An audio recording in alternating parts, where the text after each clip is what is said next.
मराठा क्रांती ठोक मोर्चा ही लक्ष्मण हाकेंविरोधात आक्रमक झाली आहे।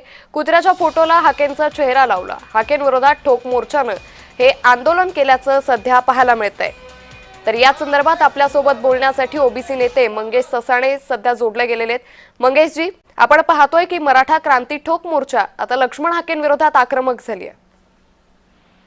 नाही, आपण गेल्या 1-1.5 वर्षापासून पाहतोय कशा प्रकारे ओबीसींच्या आरक्षणाचं हनन करण्याचं काम या मनोज जरांगेच्या माध्यमातून मग ह्या सगळ्या ज्या संघटना आहेत या संघटना करतात आहे। त्यांचा चेहरा म्हणजे बाहुलं मनोज जरांगे झालेले आहेत, पण ही जी सरंजामी मानसिकता आहे त्याच्या माध्यमातून हे नुसतं येत हे लक्ष्मण हाकेंच्या याला तर श्वानाला चेहरा लावला, भुजबळ साहेबांचे मॉर फोटो केले जातात ते।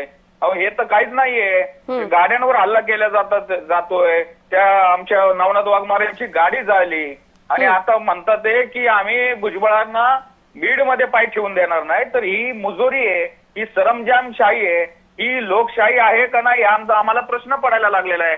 आमचा जो एक ओबीसी कार्यकर्ता होता पवन करवर, त्याला अत्यंत ब्रुटली मारलेलं आहे। का तर फक्त ओबीसीच्या आरक्षणाच्या संदर्भामध्ये आम्ही आवाज उठवतोय। मला शिव्या दिल्या जातात, सोशल मीडियाला शिवीगाळ दिली जाते, धमक्या दिल्या जातात।